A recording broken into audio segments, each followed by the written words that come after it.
sore, di mana saat itu memang kebetulan anak-anak sudah bel lonceng dan segera berhamburan keluar sehingga terselamatkan.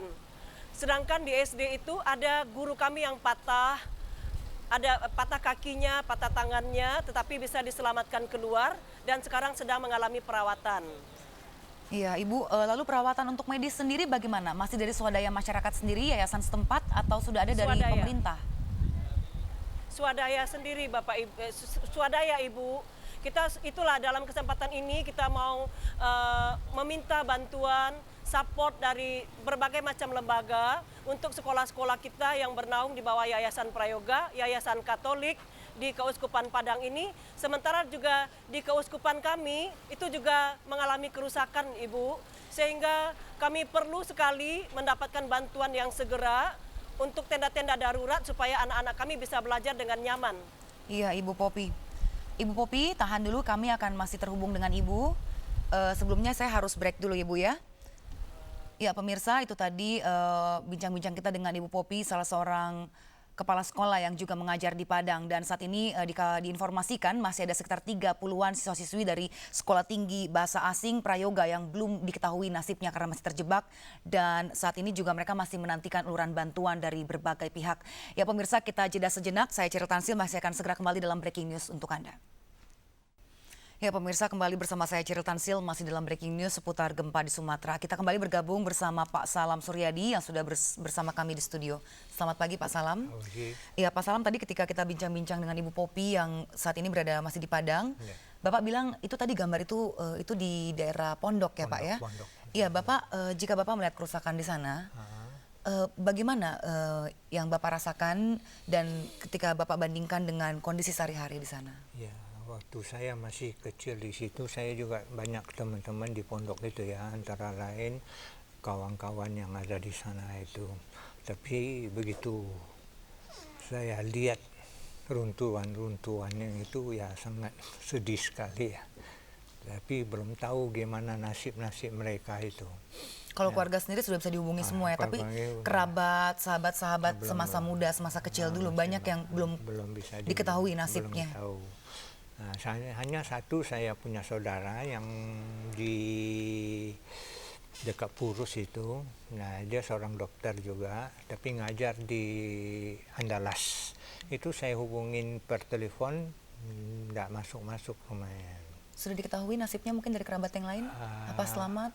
Saya kemarin juga pernah nanya sama Tintin yang itu, saya bertanya rumahnya bagaimana, nggak bisa pergi ke sana, nggak bisa nyampe katanya gitu. Terputus ya jalurnya ya? Nah, tapi paling dekat, tapi dia dekat pantai itu, dekat pantai. Berarti memang ini membuktikan bahwa masih banyak sekali orang-orang yang belum bisa berhubungan dengan keluarganya ya Pak ya? Iya, Pak Sur, Pak Salam, ini kita tahan sebentar, kita sudah terhubung dengan salah seorang warga di Padang lagi, dengan Pak Tan Tiong Hing. Selamat pagi Pak Tan. Ya Pak Tan, Anda bisa dengar saya? Ya silakan Bu. Iya Pak Tan, ini warga dari Pondok Ya, juga ya silakan. Pak ya? Ya, Bapak bisa ceritakan bagaimana kondisi sekarang di sana? Apa air sudah ada, listrik sudah kembali hidup? wah inilah sudah 3 hari kami mengalami gempa. Jadi sampai saat ini baik listrik ataupun air masih belum hidup. Inilah kesulitan, salah satu kesulitan kami dalam menanggulangi bencana yang cukup besar ini. Iya, kami dapat informasi bahwa beberapa tempat itu listrik sudah nyala sejak malam kemarin. Tapi di daerah Bapak sendiri belum ada ya Pak ya? Tidak ada, belum ada yang menyala, itu masih berita bohong aja itu. Tidak ada satupun listrik yang menyala di Kota Padang ini. Iya, untuk bantuan, makanan, minuman, dan juga medis, karena ada beberapa warga juga yang luka ya Pak ya, baik ringan maupun yang luka yang cukup parah. Apa sudah ada bantuan dari pemerintah maupun tim SAR atau TNI? Kalau bantuan saya lihat sudah cukup membanjir, sudah cukup banyak ya, sehingga kita sudah mendirikan posko-posko di beberapa tempat untuk dapat menampung dan sekaligus untuk membagikan daripada bantuan-bantuan ini. Iya, saat ini apa yang sangat dibutuhkan oleh warga di sekitar Bapak? Jadi kalau yang dibutuhkan sekarang tanggap darurat dulu, jadi kita bagaimana menanggulangi kerusakan-kerusakan yang ada, kemudian juga mengeluarkan jenazah-jenazah ataupun juga orang-orang masih terkurung ya di dalam reruntuhan bangunan. Itu yang paling penting dulu kita tanggulangi. Kemudian juga membantu masyarakat yang rumahnya hancur untuk memberikan tempat makanan, minuman sekaligus juga untuk pengobatannya. Iya, dari informasi yang Bapak terima saat ini masih diperkirakan berapa banyak warga yang masih tertimbun, terjebak dan belum diketahui nasibnya di lingkungan Bapak? Saya rasa untuk di Hotel Hotel Ambacang ini masih sekitar 100 lebih barangkali ya. Kemudian beberapa rumah-rumah tertentu yang masih belum juga bisa dijamah karena keterbatasan alat berat. Iya, kalau di lingkungan lain-lain Bapak di sendiri di sekitar- daerah Pondok dan Tanah Kongsi bagaimana? Semua sudah aman warga? Untuk Tanah Kongsi saya rasa sekitar 300-an barangkali masih ada yang belum dijamah. Masih 300 orang di Tanah Kongsi yang belum diketahui nasibnya, Pak. Ya, sekitar daerah Pondok dan sekitarnya ya. Iya, lalu saat ini harapan Bapak selanjutnya apa, Pak? Mungkin bantuan alat berat dari pemerintah atau... Kalau bantuan alat berat segala macam sekarang sudah mulai membanjiri, cuman ke depan barangkali. Karena ini masalah nasional ya, khususnya untuk tempat-tempat fasilitas umum dan fasilitas sosial. Seperti sekolah-sekolah, kemudian tempat-tempat ibadah seperti gereja, masjid ataupun kelenteng, dan kemudian juga gedung-gedung yang tempat-tempat untuk masyarakat. Iya, terima kasih telah bergabung bersama kami dan informasinya. Pak Tan Tiong Hing melaporkan, memberikan informasi sebagai warga Padang langsung dari Padang. Ya pemirsa, kami jeda dulu breaking news ini untuk mengikuti headline. Sebelumnya pemirsa, Anda bisa menyalurkan bantuan Anda untuk korban gempa Sumatera Barat melalui media group. Kirimkan sumbangan Anda melalui Bank BCA cabang KCU Puri Indah dengan nomor rekening 288 34 kali 83 kali atas nama PT Media Televisi Indonesia. Atau Anda juga bisa salurkan bantuan ke Bank Mandiri cabang Jakarta Taman Kebun Jeruk dengan nomor rekening 11704 kali 778894. Sebelumnya kami ucapkan terima kasih untuk kesediaan Anda dan kepedulian Anda membantu saudara-saudara kita di Sumatera Barat. Ya pemirsa, demikian breaking news, kami masih akan berlanjut, namun ikuti dulu headline news berikut ini.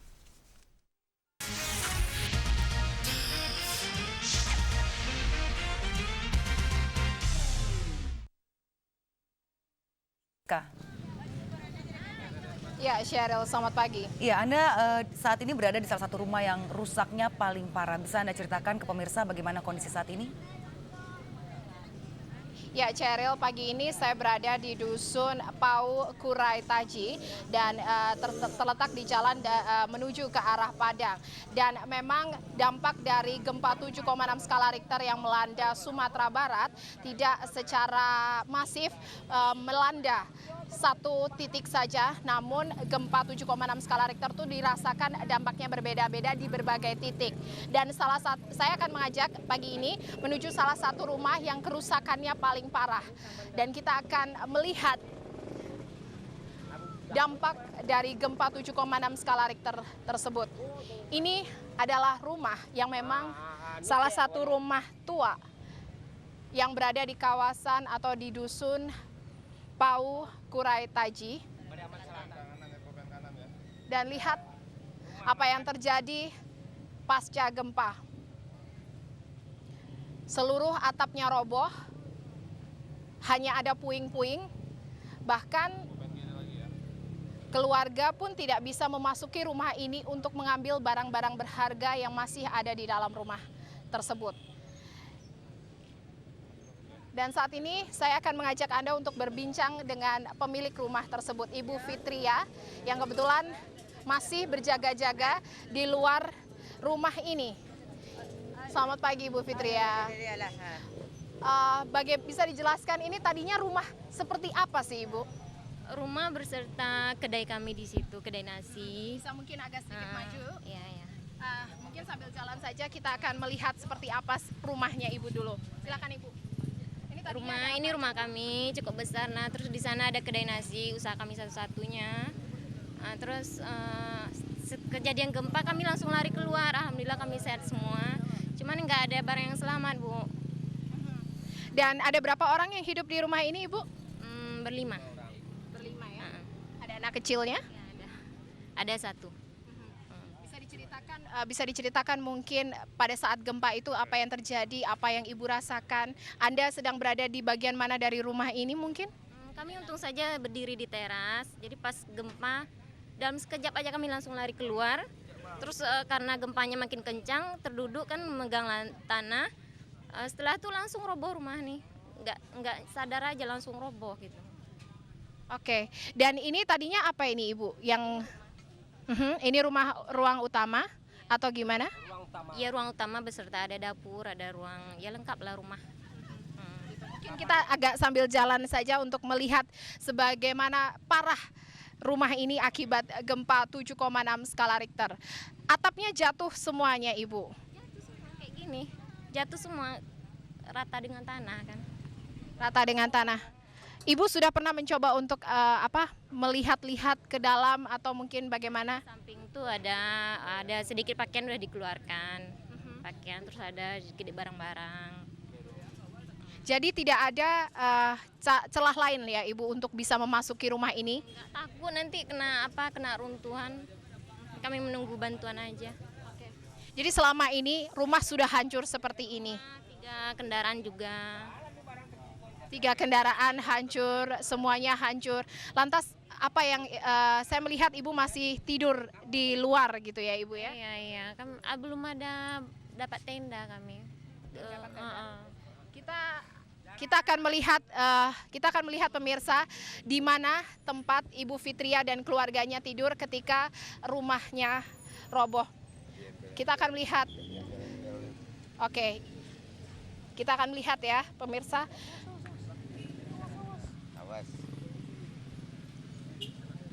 Oke, ini adalah tikar yang biasa digunakan oleh keluarga Fitria untuk tidur. Dan sudah berapa hari Ibu tidur di sini? Sudah sejak kejadian hari Rabu sore. Sudah sejak 3 hari yang lalu ya? Tidur di sini gimana kalau hujan Ibu? Ya kadang-kadang kami mengungsi gitu, siang kami kesini lagi gitu. Oke. Ya, Sheryl, demikian Sheryl.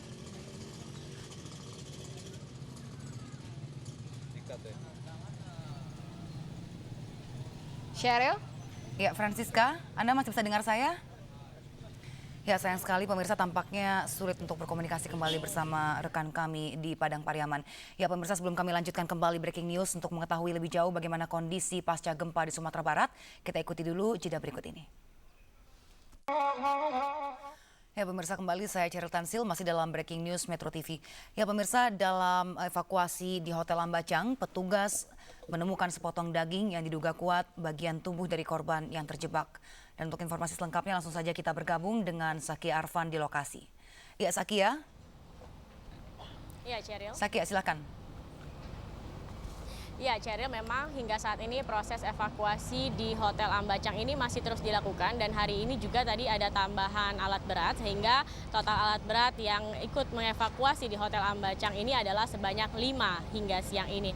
Dan juga tadi memang sempat ditemukan ada sepotong daging, namun ini masih belum dipastikan apakah daging ini dari korban yang terjepit di dalam Hotel Ambacang atau daging dari hewan, karena memang proses ditemukannya ini dekat lokasi dengan dapur dari Hotel Ambacang. Dan selain itu juga tadi tim evakuasi menemukan lagi 1 korban, namun hingga saat ini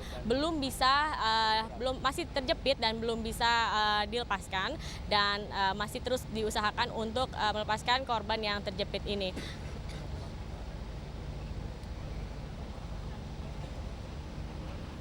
Dan juga pemirsa, berbagai bantuan juga mulai berdatangan ke Kota Padang, salah satunya berasal dari TNI Angkatan Darat yang disampaikan langsung oleh Kasat Jenderal TNI Angkatan Darat Agus Tadi Sasangko yang sudah berada di samping saya. Selamat siang Pak Agus. Selamat siang. Selamat siang. Oke, Pak Agus, bantuan apa saja yang sudah diberikan hari ini oleh dari TNI, Pak? Bantuan diberikan sejak terjadi gempa, sejak awal. Kemudian apa bentuk bantuannya? Pertama adalah bantuan untuk evakuasi korban. Diutamakan korban-korban yang masih hidup pada hari pertama dan hari ketiga kemarin. Dan terakhir yang hidup 2 orang itu, Sari sama Suci, di sekolah bahasa itu. Yang sekarang masih ada sisa 8 jenazah lagi.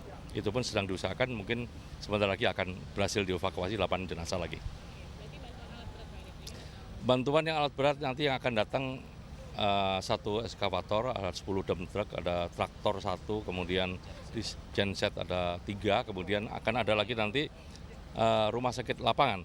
Itu sudah ada di sini untuk 150 pasien, kemudian dapur lapangan ada 4 unit, masing-masing ada 800 kapasitasnya, kemudian 3 penjernih air ada di sini juga, kemudian helikopter ada 3 Bell, 1 Mi-17 dan 1 Kasa pesawat terbang dari TNI Angkatan Darat ada di sini.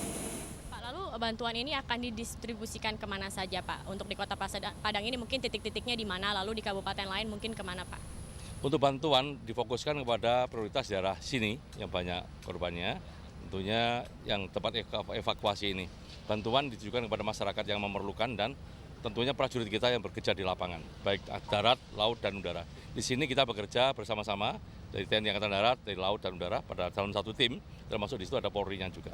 Oke, Pak, selama ini kan setelah pasca gempa ini memang kami kesulitan sekali mendapatkan bahan pasokan pangan terutama ya. Lalu bagaimana dengan pasukan Bapak? Karena kemarin ini saya dengar juga sangat kesulitan sekali mereka setelah bekerja keras mencari korban, mengevakuasi, lalu mereka belum mendapatkan bantuan makanan. Apakah ada bantuan khusus dari Angkatan Darat sendiri, Pak?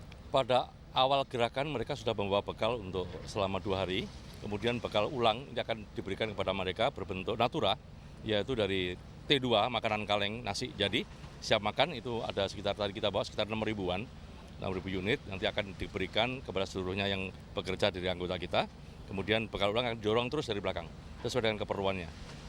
Begitu. Terima kasih.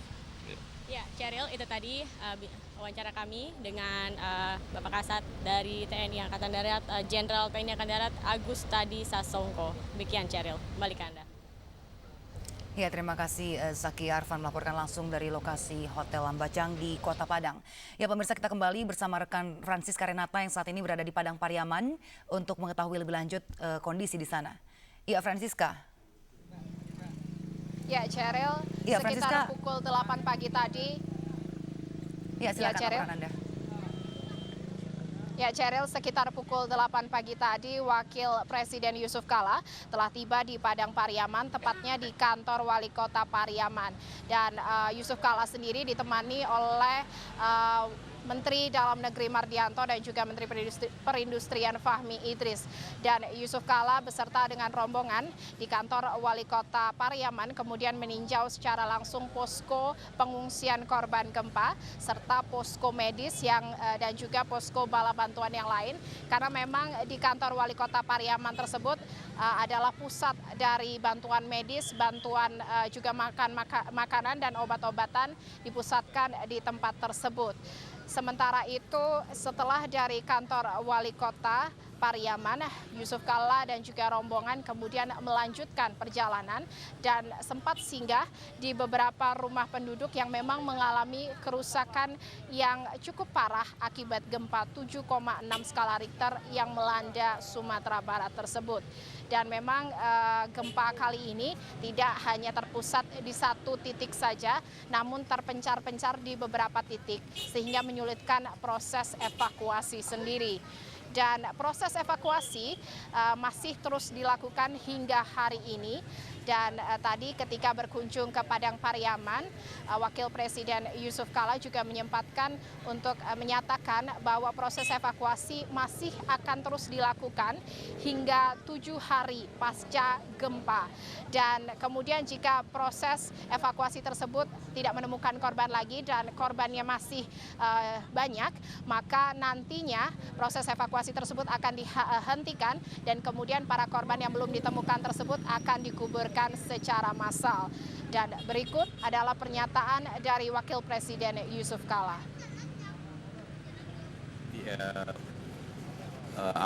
Emergensinya kan tidak besar, artinya evakuasi tidak banyak. Mereka kan datang sebagian besar untuk evakuasi, sedangkan evakuasi itu di Padang. Jadi untuk dialihkan kemana? Cukup. Untuk rekonstruksi mungkin? Baru nanti kemudian rekonstruksi itu hanya butuh rekonstruksi. Tapi kan di kabupaten yang di Pariaman ini kan banyak sekali yang istilahnya kekurangan ini. Iya, itu hanya butuh semen dan ongkos. Titik. Untuk korban sendiri kan masih ratusan tertimbun misalnya. Oh iya, itu sendiri tidak bisa sama di Jawa Barat. Artinya itu kalau sudah tertimbun itu apalagi terpencil memang sulit sekali. Dan itu sudah dapat dipastikan sudah meninggal. Ya, tinggal penguburannya saja. Tidak perlu evakuasinya menemukan mayat-mayatnya saja. Karena ya kita kembalikan ke takdir awal. Untuk pencarian, kalau tidak ya seperti di Jawa itu jadi kuburan massal. Setelah dari Padang Pariaman, rencananya Wakil Presiden Yusuf Kala beserta rombongan akan kemudian melanjutkan inspeksinya menuju ke Kota Padang. Demikian, Seril.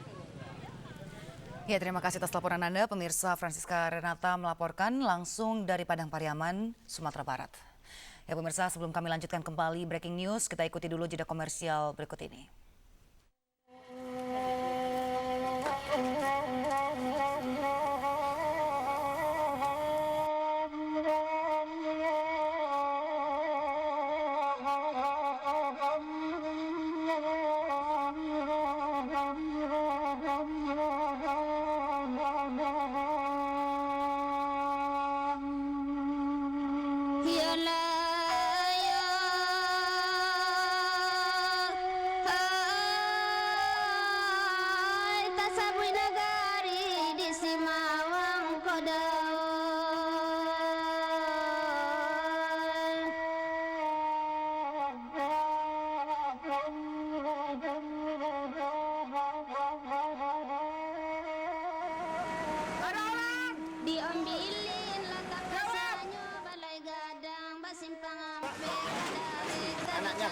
Rabu sore lalu telah meluluh lantahkan sendi-sendi perekonomian, termasuk pabrik yang berhenti berproduksi, gudang-gudang logistik rusak parah, gardu listrik yang rusak, dan tidak terkecuali juga kantor-kantor bank umum, seperti juga dengan Bank Mandiri. Dan untuk mengetahui bagaimana sistem pelayanan perbankan yang dilakukan Bank Mandiri wilayah Padang pasca gempa, bersama kita telah bergabung Kepala Wilayah Bank Mandiri Padang, Pak Adang. Ya, selamat siang Pak Adang. Selamat siang. Ya Bapak, setelah 3 hari pasca gempa, sudah berapa banyak kantor cabang Bank Mandiri di Padang yang sudah aktif kembali? Baik, pertama mungkin kami mengucapkan prihatin yang sangat mendalam atas terjadinya gempa bumi di Sumatera Barat, khususnya Padang dan Pariaman pada hari Rabu sore yang lalu. Kemudian yang juga kami mengucapkan duka cita yang sedalam-dalamnya atas timbulnya korban yang sedemikian banyak.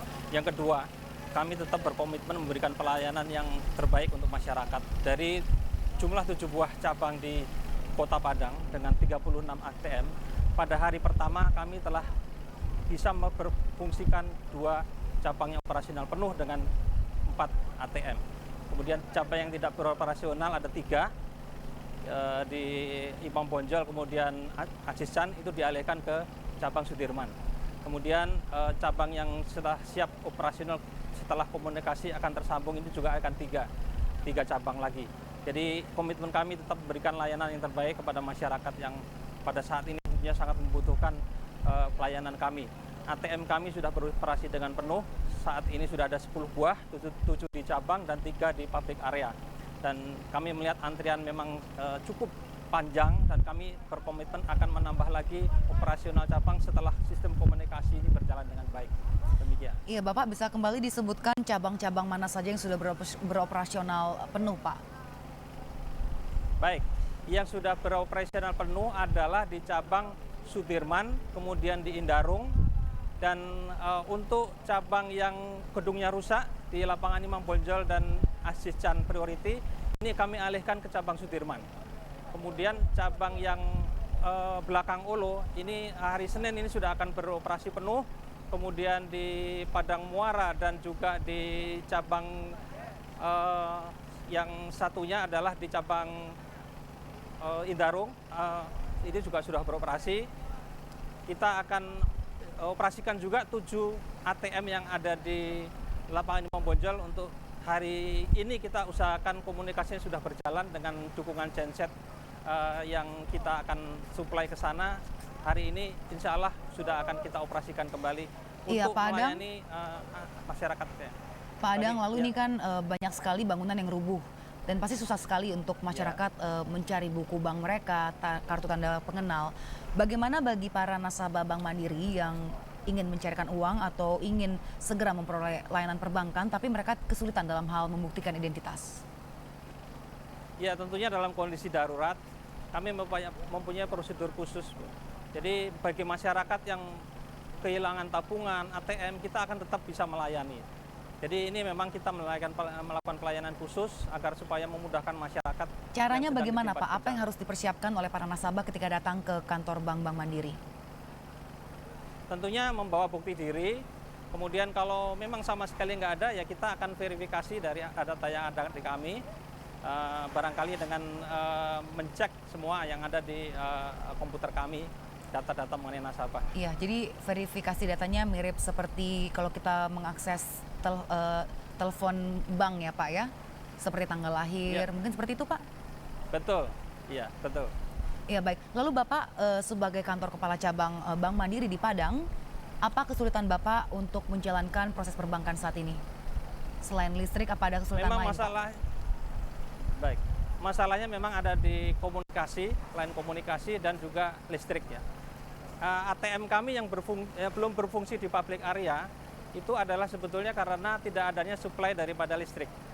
Nah, sepanjang di gedung itu seperti di Rumah Sakit Jamil, kemudian Hotel Bumi Minang dan Bandara, itu sudah bisa beroperasi terus sejak gempa terjadi. Karena memang ada suplai listrik yang tetap konsisten di sana. Demikian. Iya, lalu berarti juga ini sebagian besar kantor-kantor cabang yang belum bisa beroperasi juga karena listrik ya Pak ya? Betul Bu, karena begini, kalaupun ada genset kita harus periksa semua instalasi listriknya, harus diyakinkan bahwa itu tidak akan menimbulkan korsleting kalau dihidupkan. Dan juga struktur daripada bangunan harus kita cek fisik, apakah masih layak itu digunakan atau tidak.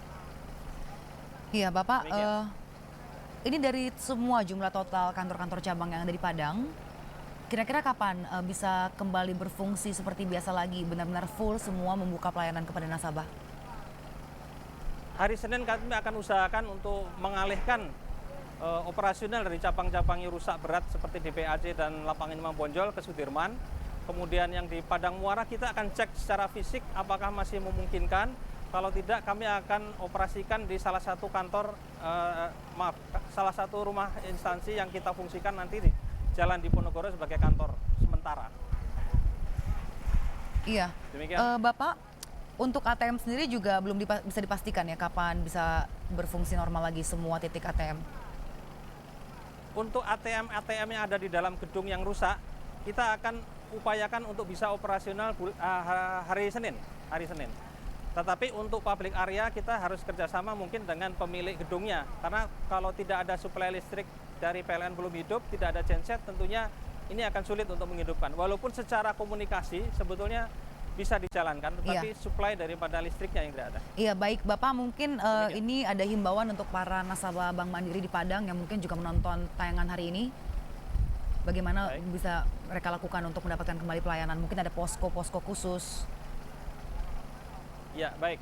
Jadi seperti kami sebutkan tadi bahwa kami tetap berkomitmen memberikan layanan yang terbaik. Jadi untuk para nasabah yang sekarang ini memang membutuhkan layanan bisa datang ke kantor yang buka di Sudirman maupun di Indaro maupun di ATM kami yang sekarang ini 10 buah sudah beroperasi secara normal.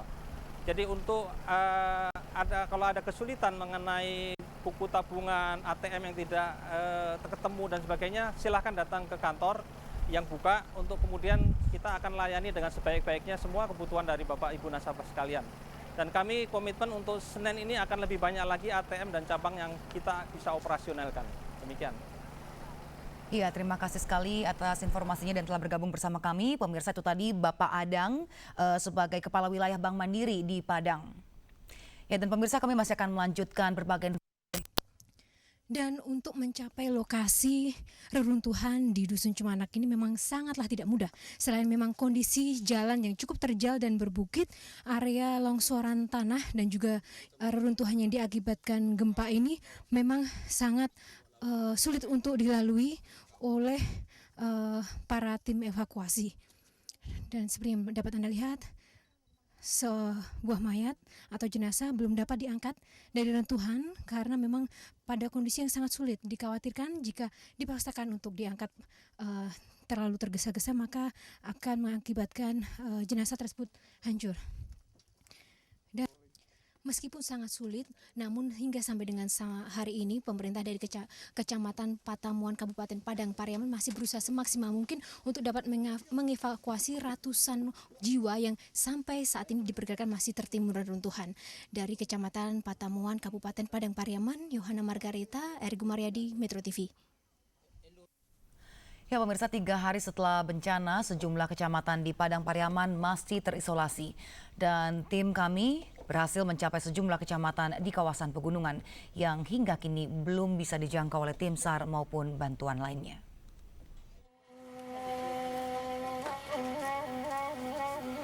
Tak ada bangunan yang utuh yang bisa ditemukan hampir di sepanjang jalan di sejumlah kecamatan di Kabupaten Padang Pariaman yang terletak di kawasan pegunungan. 3 hari pasca gempa, warga mulai membenahi rumah mereka dan mencoba memunguti barang-barang yang bisa diselamatkan. Warga tampaknya tak mau berpangku tangan dan hanya menunggu bantuan, karena bantuan memang tak bisa diharapkan segera datang. BRI Cabang Padang. Ya, selamat pimpinan wilayah BRI Cabang Padang dengan Pak Ano Kurniadi. Selamat pagi Pak Ano. Selamat siang Mbak Sherly. Iya, Pak Ano. Saat ini bagaimana aktivitas perbankan di Padang? Apa sudah bisa aktif kembali dan sudah berapa cabang yang buka? Baik. Kami di sini di BRI di Kota Padang ini mempunyai 21 unit kerja operasional yang konvensional. Yang mengalami kerusakan itu ada 2 unit kerja operasional cabang dan KCP dan 3 BRI unit. Selebihnya kita bisa operasionalkan. Iya baik, lalu ada berapa titik ATM Pak di Padang sendiri? Di Padang kami mempunyai 19 dan hari ini sudah 5 online. Di mana saja Pak titiknya, mungkin bisa pemirsa mengetahui? Baik, 5 ATM itu ada di Bandar Buat, ada di Universitas Negeri Padang, kemudian ada di Sentra Pendidikan BRI Padang, ada di Jalan Pemuda, kemudian di Toserbawan. Nah, sementara ada 8 BRI unit hari ini dan sejak kemarin itu sudah live. BRI unit ini bisa melayani sebagaimana transaksi di kantor cabang. Jadi dia sudah online sehingga nasabah-nasabah kantor cabang bisa juga bertransaksi di BRI unit. Dan itu sudah kami lakukan kemarin. Khususnya kemarin kami melayani nasabah-nasabah pensiunan dan pembayaran gaji sudah berjalan. Baik Pak, lalu ini kan pasti banyak sekali nasabah yang kesulitan untuk memperoleh kembali buku-buku tabungan mereka yang mungkin juga ikut tertimpa runtuhan bangunan. Dan sedangkan identitas lain juga sulit didapatkan karena mungkin banyak yang tidak sempat untuk membawa dompet ketika gempa terjadi. Apa yang bisa mereka lakukan untuk kembali mencairkan uang mereka di BRI Pak? Baik, jadi pada dasarnya kami dapat melayani. Nanti kita lihat case by case yang jelas bahwa ini bukan lagi standar prosedur normal, tetapi sudah bisnis contingency management, jadi sudah BCM yang berjalan. Jadi silahkan menghubungi kepada kami. Kami pun kemarin ada juga yang mengalami hal seperti ini, sudah kami putuskan untuk bisa dilayani. Berarti bisa dicairkan juga dananya ya Pak ya? Intinya kita nanti bisa melakukan verifikasi sedemikian rupa, yang jelas kami akan membantu. Iya baik Pak, lalu kesulitan Bapak selaku pimpinan wilayah di sana Pak, apa saja untuk menjalankan roda perbankan di sana dalam kondisi pasca gempa seperti ini Pak? Baik, terima kasih. Jadi memang ada pertama hari ini semua BRI yang bisa live kita operasionalkan hari ini, walaupun hari ini Sabtu, dan kami sudah berkoordinasi dengan Bank Indonesia. Ada 8 BRI unit yang bisa melayani transaksi pada hari ini secara online. Ya, di mana saja Pak itu? Untuk yang 8 ini di mana saja? Itu ada 8, pertama di Bandar Buat, kemudian di Sitebak, Jalan Raya Sitebak, kemudian unit Pemuda di Jalan Damar, kemudian BRI unit Simpang Haru di Jalan Raya Andalas, kemudian unit Tabing di Jalan Hamka, BRI unit Bundo Kanduang di Jalan Gajah Mada, dan BRI Sikakap. Untuk hari Senin, insya Allah sisanya kita usahakan untuk bisa operasional penuh. Tetapi walaupun demikian kami sudah antisipasi. Dari kantor pusat kami sudah di-drop demikian rupa peralatan IT, misalnya Electronic Data Capture atau EDC yang untuk bisa melayani dimanapun. Kita sudah di-drop ada 49 Electronic Data Capture dan juga disupport dengan teknisi-teknisi baik itu untuk jaringan maupun teknologinya dari kantor pusat. Nah, untuk BRI kantor cabang kami akan pindahkan dan hari ini sedang berproses, PSET sudah terpasang ke rumah pemimpin wilayah di Jalan Kartini nomor 5. Sementara untuk KCP Khotib Sulaiman itu akan dipindahkan ke KCP Pondoh yang kebetulan belum buka, yang ditargetkan akan dibuka pada akhir tahun ini, tetapi infrastruktur di sana sudah siap sehingga nanti KCP ini yang di Khotib Sulaiman akan dipindahkan ke Pondoh. Iya, Bapak, untuk hari ini Bapak katakan bank buka seperti biasa ya Pak. Apakah ini melayani hanya transaksi untuk ATM saja, apa semua layanan perbankan dilaksanakan juga untuk hari ini? Terutama ya untuk pengambilan bertransaksi. Tetapi kalau memang masih ada yang mau menyimpan, ya juga silahkan. Jadi bisa melayani apapun, bukan hanya ATM, tetapi dengan buku tabungan juga bisa datang. Iya. Apa ada asuransi juga Pak, pelayanan asuransi dari BRI ini? Maksudnya kalau bank insurance kita tidak dulu Bu, karena kita memang mengutamakan kebutuhan pelayanan kepada masyarakat yang mendesak. Iya baik Pak. Lalu Pak, sampai saat ini apa juga ada kendala dari listrik? Ya baik. Kendala itulah memang yang pertama juga dari provider jaringan ya, karena kami kan menggunakan MPLS, jadi itu tergantung dari jaringan providernya. Kemudian power supply. Nah itu dua masalah kami antisipasi. Untuk MPLS kita datangkan PSET dari cabang-cabang terdekat, juga dari kantor pusat. Kemudian kalau untuk power supply kami menggunakan genset. Iya Pak, lalu ini kalau KCP-nya dipindahkan ke rumah pimpinan cabang, artinya transaksi manual ya Pak ya? Oh enggak, semua sistem udah disupport sejak kemarin ya, setelah 1 hari setelah bencana kita sudah mulai menata. PSET sudah dipasang, teknisi sudah datang, komputer sudah datang dari kantor pusat. Dan walaupun sebetulnya komputer itu tidak seluruhnya rusak, tetapi tetap kita mendatangkan juga komputer-komputer baru. Jadi tidak offline, kita usahakan online. Iya baik Pak. Mungkin ada ini untuk yang terakhir Pak. Mungkin ada yang ingin Bapak sampaikan untuk para nasabah Bank BRI di Padang Pak? Oh baik, pertama tentunya kami turut prihatin dengan kejadian ini. Padang ini adalah Padang kita, mari kita recovery bersama. Dan untuk pelayanan seperti saya sampaikan tadi, hari ini pun yang hari Sabtu itu hari libur, tetapi kami tetap buka. Ada kesulitan silahkan datang, kami selaku pemimpin wilayah diberikan otoritas penuh oleh direksi untuk mengambil keputusan. Iya, untuk hari Minggu besok buka juga Pak, mengingat ini kondisi darurat. Kalau hari Minggu kami digunakan untuk persiapan pelayanan hari Senin supaya bisa maksimal di hari Senin. Jadi ya, baik. Hari Minggu untuk konsolidasi intern, tapi seluruh pegawai diminta hadir sedemikian yang tidak ada masalah. Tetapi kepada nasabah harap tenang, dijamin bahwa tabungan simpanan Anda di BRI tetap aman. Ya baik, terima kasih telah bergabung bersama kami dan informasinya ya Pak Ano Kurniadi selaku pimpinan wilayah BRI di Padang, Sumatera Barat.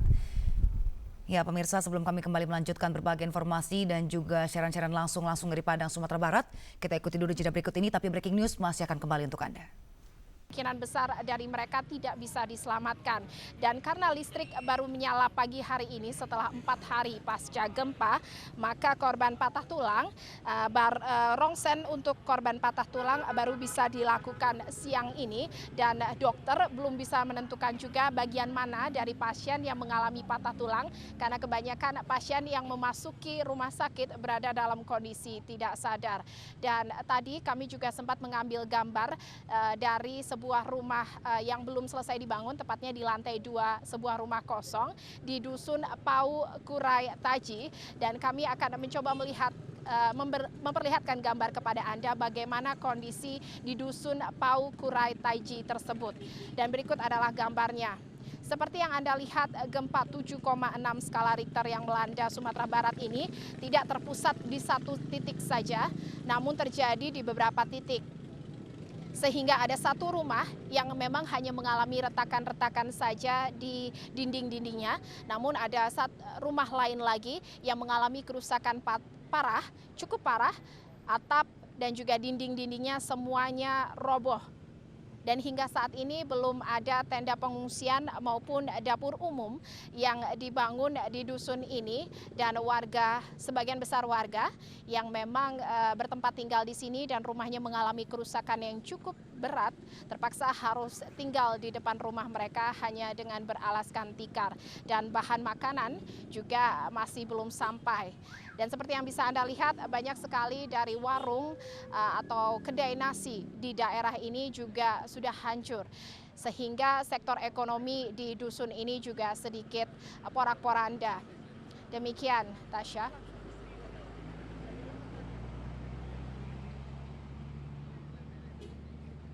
Skala Richter meluluh lantakan sejumlah infrastruktur di wilayah Padang, Pariaman, dan beberapa wilayah lain di Sumatera.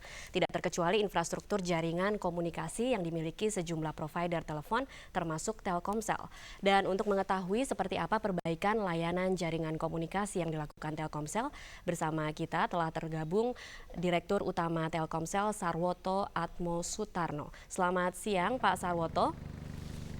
Selamat siang Tasya. Iya, Pak Sarwoto, hingga hari ketiga pasca gempa, sudah berapa persen perbaikan yang dilakukan oleh pihak Telkomsel untuk menjamin kelancaran lalu lintas komunikasi di sana? Baik, pertama-tama Telkomsel dan grup sangat prihatin terhadap kejadian gempa di Sumatera Barat dan sekitarnya ini. Fokus kami adalah bagaimana memulihkan 981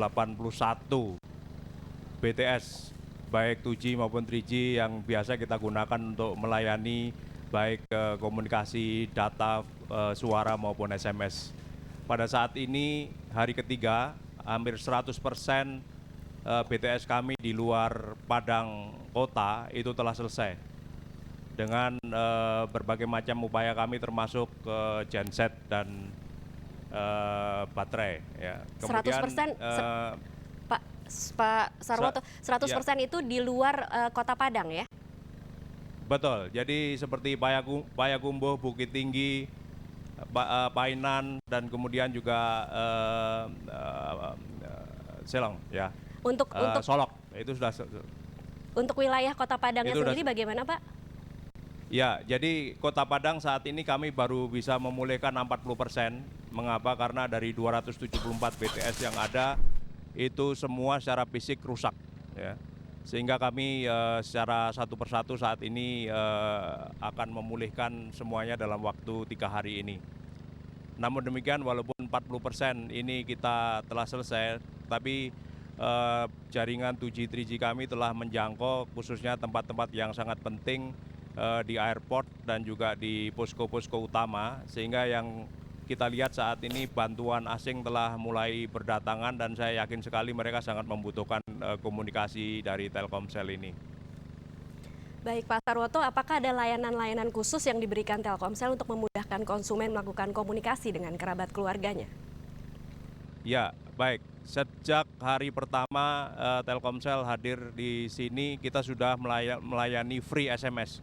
Jadi SMS kita bebaskan untuk keluarga dari Padang untuk bisa mengirim berita yang sangat penting kepada seluruh sanak saudara di tempat yang lain. Di samping itu juga kita membuat suatu penggalangan dana dengan SMS 5.000 itu juga sudah sejak hari pertama kemarin.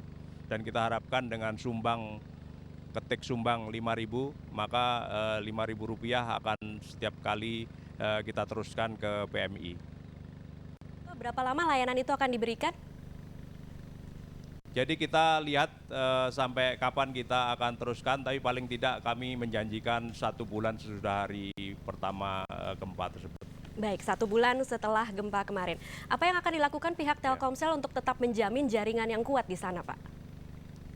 Ya, jadi kita saat ini telah mendatangkan mobil-mobil combat untuk BTS, kurang lebih 20 kita datangkan di Padang ini untuk mengisi daerah-daerah yang tadi saya sebutkan secara fisik BTS kita hancur, terutama di kota Padang ini banyak sekali yang BTS ada di atas bangunan-bangunan yang saat ini roboh.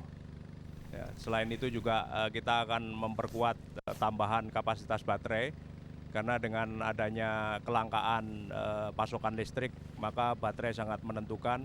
Kita akan memperlama kapasitas baterai dari 3 jam menjadi 6 jam setiap kali kita recharge kembali. Itu artinya pembangunan infrastruktur baru ya Pak ya? Ekspansi, jadi tambahan kapasitas. Tambahan ya? Ya. Baik, untuk yang mobile Pak? Ya, khususnya untuk mobile, kita ada yang tadi saya sebutkan namanya BTS Combat. Kita akan tempatkan di daerah-daerah yang penting, yang krusial, terutama yang blank spot saat ini. Di samping itu juga kita juga akan memasang instalasi yang kita sebut Telkomsel merah putih dengan menggunakan VSAT. Itu akan menjangkau desa-desa di luar Kota Padang, dan kita sudah siapkan ada 20 VSAT IP yang akan kita lengkapi dengan Pico BTS, sehingga masyarakat di tempat terpencil pun sudah akan mulai bisa berkomunikasi dan mengabarkan keadaan dan kondisinya. Baik, di luar untuk membantu kelancaran jaringan, apa yang dilakukan Telkomsel untuk membantu meringankan warga yang sedang terkena musibah di sana, Pak? Ya, selain itu secara rutin Telkomsel sudah mempunyai mekanisme untuk disaster seperti ini. Kita ada yang namanya Telkomsel Siaga dan Telkomsel Spirit, di mana kita akan membangun dan tenda-tenda dan juga dapur-dapur umum telah kita lakukan. Bahkan yang kemarin di Kota Padang karena kelangkaan listrik, kita siap juga telah membuka masyarakat yang ingin merecharge baterainya. Dan ini sangat berguna sekali bagi masyarakat Kota Padang dan sekitarnya. Baik. Jadi ini adalah hal-hal yang sangat praktis yang kita lakukan Telkomsel, selain kita memulihkan kondisi jaringan yang sangat penting sekali mendukung pemulihan pasca gempa ini. Baik, terima kasih Pak Sarwoto Atmo Sutarno, Direktur Utama Telkomsel. Semoga saja memang bantuan-bantuan yang diberikan Telkomsel ini memang benar-benar akan mengena dan bermanfaat bagi para korban gempa yang saat ini memang sedang kesusahan. Terima kasih kembali. Ya, terima kasih. Dan pemirsa tetaplah bersama Breaking News, kami akan kembali sesaat lagi. Datanya masih belum lengkap, berapa jumlahnya, dampaknya seperti apa, kerugiannya. Nah ini belum, tapi mudah-mudahan dalam waktu tidak terlalu lama juga pemerintah daerah Sumatera Barat sedang mengumpulkan semua data itu. Ya kalau menurut perkiraan kami ya Pak James, mungkin sekitar 1 bulan ini mungkin mudah-mudahan bisa selesai. Kalau paling enggak kan kalau pemerintah sudah mengumumkan tanggap darurat itu selama 2 bulan. Mudah-mudahan selama 2 bulan ini bisa selesai. Apakah Bapak nantinya akan ada mungkin strategi tertentu atau bagaimana untuk menarik wisatawan terutama yang dari luar negeri ya Pak untuk datang kemari lagi, karena yang kita takutkan adalah image sendiri dari Sumatera Barat kan, takutnya nanti ada anggapan bahwa penuh dengan bencana atau gimana, itu kira-kira seperti apa Pak? Ya terutama kita akan merecovery image itu dengan berbagai upaya ya tentunya.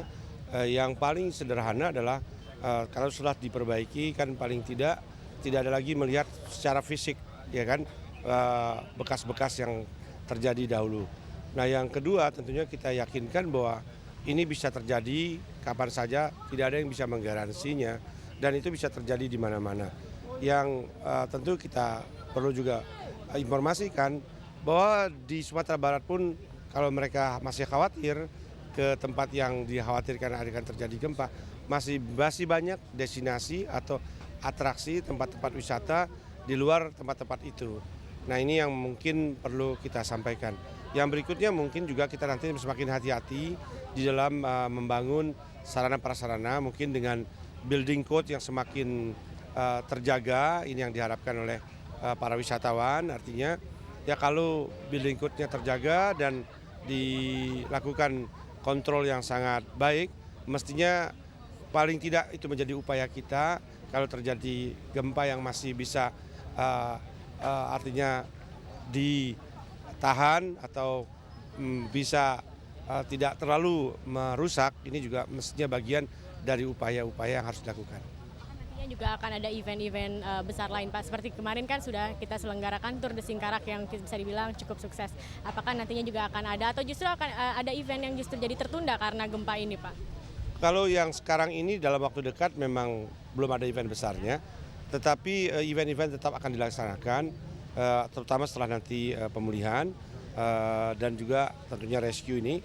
Tour de Singkarak menurut saya tetap akan menjadi kalender event dan bahkan semakin besar lagi karena pada tahun 2010 dia lebih dari 600 km yang akan ditempuh dan lebih dari 8 kabupaten dan kota yang akan dilalui 2010. Jadi dan sudah menjadi catatan kalender UCI internasional atau Union Cyclist International sebagai kalender wajib bagi pesiklis dunia. Ya. Yakin Pak ya ini semua sudah bisa selesai? Insya Allah kalau masyarakat kita bekerja keras, saling membantu, saling bahu-membahu, pemerintah pusat daerah termasuk juga masyarakat secara keseluruhan, ini mestinya termasuk juga media, menurut saya kita 2010 bisa menyelenggarakan dengan baik. Baik, semoga Sumatera Barat terutama pariwisatanya bisa cepat pulih Pak, dengan demikian juga dengan kondisi perekonomian, pendidikan dan semuanya tentunya. Ya, pemirsa, itulah tadi bincang-bincang saya dengan Bapak Sapta Nirwandar, Dirjen Pemasaran Depbudpar. Dan untuk selanjutnya kita kembali ke Tasya. Baik Zakia, saya ada satu pertanyaan. Tadi sebelum wawancara Anda menyebutkan sedang berlangsung proses evakuasi, ada satu orang yang terjepit. Bagaimana perkembangannya saat ini? Iya Tasya, memang hingga saat ini sepertinya korban belum bisa dikeluarkan karena sudah ada satu ambulan yang disiagakan di dalam. Mungkin Anda tidak bisa melihat di layar kaca Anda, tapi ada satu ambulan yang sudah disiagakan di dalam runtuhan dari Hotel Ambacang ini. Kalau korban itu sudah bisa dievakuasi, pastinya nanti ambulan itu akan langsung keluar dan akan menuju langsung ke Rumah Sakit Muhammad Jamil. Dan sepertinya hingga saat ini proses pengeluaran korban yang terjepit ini masih terus dilakukan Tasya, karena hingga saat ini pun belum terlihat adanya tanda-tanda apakah ambulan yang sudah keluar atau yang akan membawanya ke rumah sakit. Dan biasanya juga jika ada korban, maka biasanya tim evakuasi juga akan ada suatu pergerakan yang bisa kita lihat dari sini Tasya, begitu. Dan memang saya juga ada satu informasi untuk pemirsa, bagi Anda yang ingin mengetahui apakah saudara atau mungkin kerabat Anda dan juga teman Anda yang berada di Sumatera Barat ini, untuk korban-korban Anda bisa menghubungi ke Rumah Sakit Muhammad Jamil, di mana di sini ada biasanya untuk korban tewas seluruhnya dibawa ke Rumah Sakit Muhammad Jamil, dan mereka juga sudah mendata sebagian korban, dan juga untuk korban luka-luka memang disebar ke beberapa rumah sakit, begitu Tasya. Baik, Zakia, mungkin saya bisa minta sedikit gambaran bagaimana sebenarnya proses evakuasi yang berlangsung pada saat ini, apakah masih seintens yang dilakukan pada 2 hari sebelumnya?